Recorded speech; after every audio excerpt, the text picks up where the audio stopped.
Boa noite, obrigado por estar neste Closing Bell. Depois desta reunião do Banco Central Europeu, fica a sensação de que aconteceu alguma coisa nos últimos dias, desde que Mário Draghi prometeu tudo para salvar o euro e depois, hoje, acabou por ser bastante menos assertivo do que foi na semana passada? Bem, eu acho que há aqui um equívoco quanto ao discurso de Londres de Mário Draghi. Que Mário Draghi é um verdadeiro político e estas declarações de hoje acho que foram as declarações com o maior conteúdo político que ouvimos nos últimos tempos. De facto, o que acontece é que no mesmo dia em que, na semana passada, Mário Draghi proferia as declarações, o Ministro das Finanças alemão, ao mesmo tempo, alertava que a Espanha ainda não era um problema totalmente resolvido, porque as medidas que tinham sido tomadas fiscais e financeiras internas ainda não havia resultados, os resultados não estavam produzidos. Portanto, havia na realidade, Mário Draghi profere as declarações quase como que articulado com o Ministro das Finanças alemão. E quando ouvimos Draghi hoje, percebemos que, e até parece, que estamos a ouvir Angela Merkel. Há aqui vários aspectos a ter em conta. Em primeiro lugar, há uma cartilha própria do BCE, uma cartilha muito política, que se baseia na salvação irreversível do euro. Portanto, que algures surgirá a salvação do euro, não sabemos como, mas que surgirá. Em segundo lugar, há aqui um pecado cometido pelo Banco Central Europeu, que é, até ao presente, não conseguiu refazer a política de conciliação entre o euro, o próprio Banco Central Europeu e os tesouros nacionais. Portanto, não há esta não está a funcionar. Não está a funcionar. Por outro lado, há aqui também uma questão muito interessante, é que o BCE pareceu sempre atrasado para corrigir as políticas. Quando nós vamos atrás, em 2008,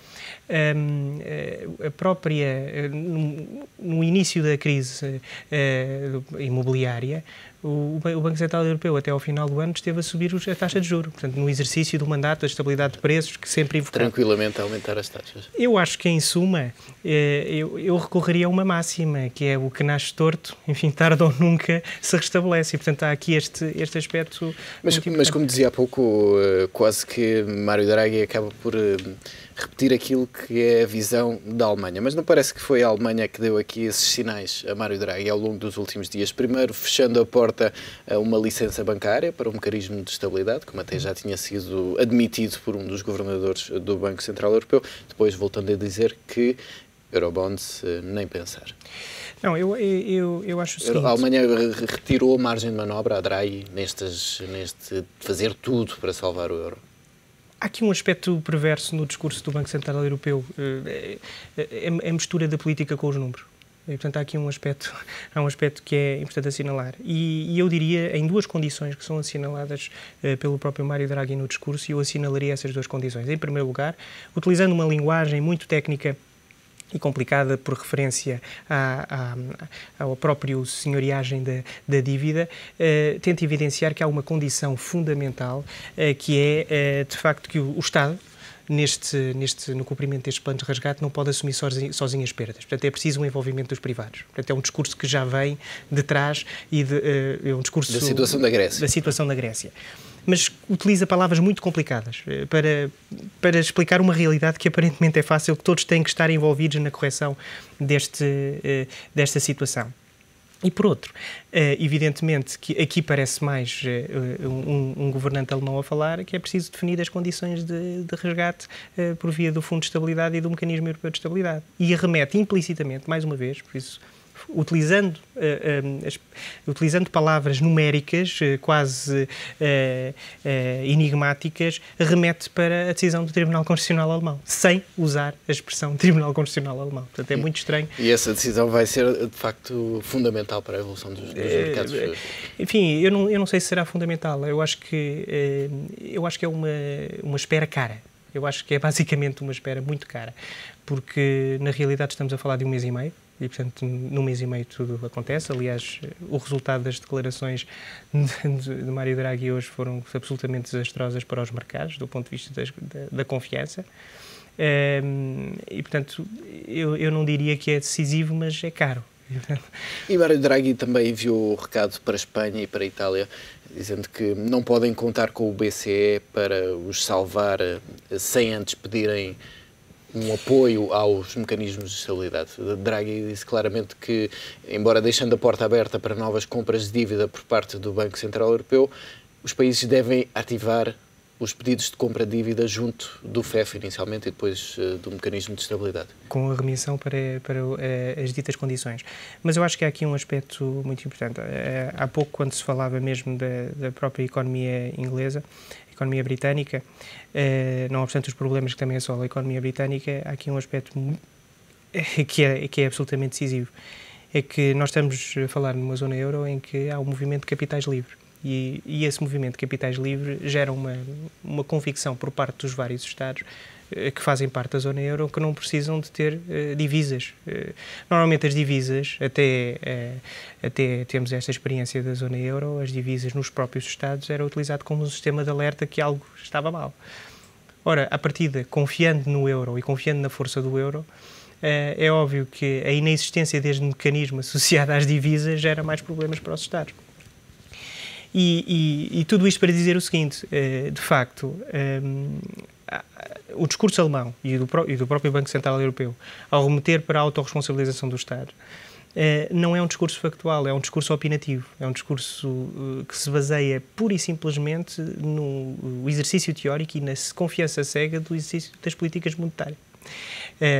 E basicamente é essa a questão. E o Banco Central Europeu tem tentado aqui, no discurso de Londres, Mário Draghi disse que o mecanismo de transmissão não estava a funcionar e, por não estar a funcionar, já estaria dentro do mandato do BCE uma intervenção no mercado de dívida. O BCE está aqui a tentar contornar algumas limitações que tem no mandato. Não seria mais fácil, eventualmente, avançar-se para uma revisão daquilo que são os poderes, de facto, do BCE? Ou a escolha, neste momento, essa escolha não se coloca? Provavelmente, mas está tudo em stand-by. Ou seja, o Banco Central Europeu já o era, mas está a tornar-se num organismo de exercício de política, composto por políticos que exercem um discurso político e que, na realidade, funcionam como governantes de um Estado que não existe e que, na realidade, é um banco. É um banco central que tem a capacidade e tem a prerrogativa de emitir moeda e exercer outros tipos de políticas não convencionais. E, portanto, há este aspecto. É que, para além dos 17 Estados que compõem a zona euro, ainda temos um 18º, que é o Banco Central Europeu, e que tem uma vantagem, é que não tem problemas orçamentais porque não tem nada para gerir. Mas só se sai desta crise, de facto, mudando aquilo que é o Banco Central Europeu e definindo o que pode ser esse novo Estado. Eu acho que olhando um pouco para as experiências de reestruturação de dívida, esta situação em que vivemos funciona como um colete de forças. Portanto, há um colete de forças para os Estados e os Estados não conseguem sair desta situação sem uma intervenção do Banco Central Europeu. Estão completamente dependentes do Banco Central Europeu. Há quem fale, neste sentido, de uma revolta em face deste colete de forças, porque a solução do colete de forças é desapertá-lo, mas para desapertá-lo os próprios Estados têm que agir sozinhos. Mas a atuação sozinha, por si só, não é suficiente.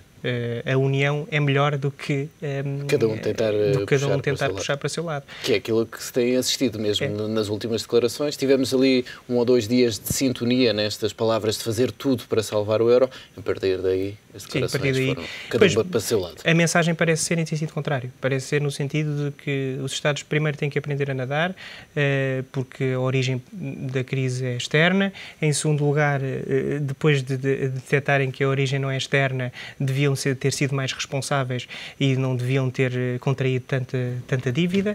E em terceiro, depois disto tudo, o próprio Banco Central Europeu diz agora esperem, porque enquanto não conseguirem fazer mais nada, têm que esperar pelo nosso exercício magnânimo de uma política que provavelmente a pedra de salvação estará na emissão de moeda.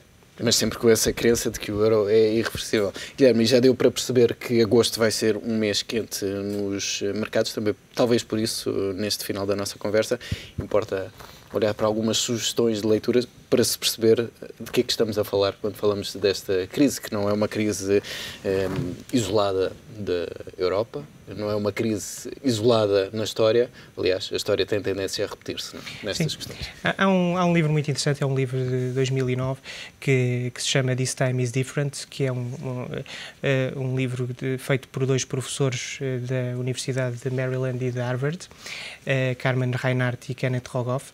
E o livro é muito interessante. O próprio título, This Time is Different, até pode mostrar ali para que os nossos telespectadores possam perceber de que é que estamos a falar. Exatamente.